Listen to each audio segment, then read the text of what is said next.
एक प्रतापी राजा के 3 बेटे थे। उन्हें सुयोग्य बनाने के लिए राजा ने उनकी शिक्षा दीक्षा की सर्वोत्तम व्यवस्था की। राजा ने अपने बेटों को हर विद्या में बेहतर और पारंगत बनाया। राजा चाहता था कि उसके पुत्र ही उसके राज्य की बागडोर संभालें। जब राजा बूढ़ा हो गया तो उसने अपने सभी पुत्रों को अपने पास बुलाया। उसने कहा, पुत्र, हमारे राज्य में नाशपाती का एक भी पेड़ नहीं है। मैं चाहता हूं कि तुम सभी एक पेड़ की खोज में जाओ और वापस आकर मुझे ये बताओ कि वो कैसा होता है। लेकिन राजा ने एक शर्त भी रखी कि उनके तीनों बेटे अलग अलग और 4-4 माह के अंतराल में जाएंगे। इसके बाद तीनों आकर एक साथ प्रश्न का उत्तर देंगे। तीनों बच्चों ने एक साथ इस बात को स्वीकार किया। राजा का बड़ा बेटा सबसे पहले गया, उसके बाद मंझला और सबसे आखिरी में सबसे छोटा बेटा गया। सभी अपनी अपनी खोज करके पिता के पास वापस आए।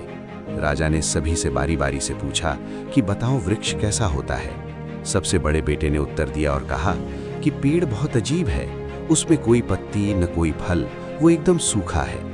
ये सुन तुरंत ही मंझले बेटे ने कहा, नहीं तो वृक्ष तो बहुत हरा भरा होता है, लेकिन उसमें फल नहीं लगते हैं, बस यही एक बड़ी कमी है। ये सुन तुरंत ही सबसे छोटा बेटा बोला, मेरे दोनों बड़े भाई किसी अन्य वृक्ष को देखकर आ गए हैं। नाशपाती का पेड़ तो हरा भरा होता है, फलों से लदा हुआ होता है, मैंने खुद देखा है। तीनों बेटे अपनी अपनी बात पर अड़ गए। तब उनके पिता ने कहा कि जो तुमने देखा उसे ही सही मानो, वास्तव में वही सत्य है। तुम तीनों नाशपाती के ही वृक्ष देखकर आए हो।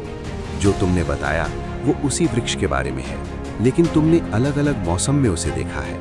राजा की बात सुनकर तीनों पुत्र एक दूसरे का चेहरा देखने लगे। राजा आगे कहने लगा, पुत्रों, मैंने जानबूझकर तुम तीनों को अलग अलग मौसम में भेजा था।